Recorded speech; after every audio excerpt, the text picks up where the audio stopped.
What is good, everybody? Welcome back to another NBA 2K Lab badge video, man. Or should I say badges video. Now this one here is going to be a banger, guys, and this isn't going to be our normal badge video where we focus on just one badge, but instead we're going to focus on different builds with max badges at different 3-point ratings to see just how well they can shoot. Now if you're new to the channel, don't forget to subscribe if you enjoy the content, especially as we prepare for the next gen testing, because we'll be dropping videos as soon as we can. Now this video here should give you guys a better understanding of which builds can actually be capable shooters. So without further ado, let's get right into it.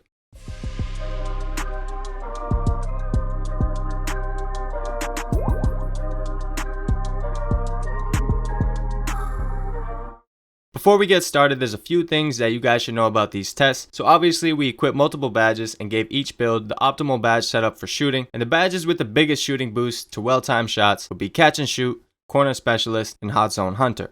Now after those three, we added additional badge points to flexible release and range extender to simulate the likely badges that you would have on the build. Now if we had extra badges, we added hot start for another slight boost in the testing. And we always shot from a hot zone, and all the shots taken include the boost from Hall of Fame Dimer.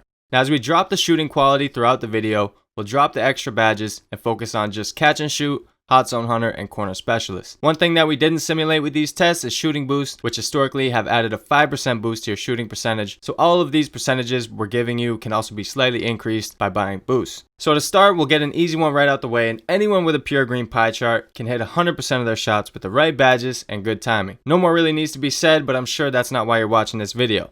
Next up, we're going to cover players with partial shooting pie charts. And what we found was that players with an above 83-point rating and 20 or more badges could also make 100% of their shots. Every build that meets these criteria, such as stretches, play shots, perimeter locks, and any yellow-green non-center builds, will be able to shoot 100%. Now some of you are probably thinking, why even consider a pure green pie chart if an 80 rating can also hit 100% of their shots? And to answer that, as your 3-point rating goes up, the green window gets wider and your shot speed also gets faster. So it does have its advantages.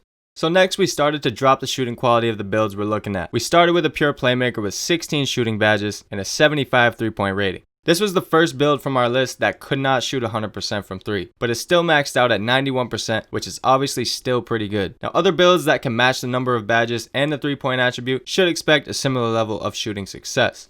Now we wanted to continue to drop the shooting ability of our player, so we went to a 73-point rating with a 13 badge setup, something like a play stretch. And with stats like these, we made a maximum 68% of the threes we took. This is obviously a massive drop off in shooting quality, even just for 5 attribute points, which really tells us that a 75 3-point rating is actually a massive deal this year. For the next build, we downgraded our shooting even further to match a slashing playmaker point guard with a 68 3-point rating and just 10 badges. And with that, we saw a make percentage of 66%, which wasn't much of a decrease in shooting ability from our testing of a 70 rating with 13 badges. Now for you lockdowns, I'm sure this is what you guys came for. I'm sure a lot of you are curious about the shooting ability of the all red pie chart, and we looked at a 60 rating perimeter lockdown build with 8 shooting badges, and at this point, our shooting ability was maxing out at just over 60%. And while that number isn't as good as our other tests, it's still a decent percentage for not having any shooting in your pie chart. And although I don't suggest trying to be a volume shooter with this build, if you take smart shots and build up your takeover to increase your 3-point attribute, this build can be a very serviceable shooter if you have great timing on your jump shot.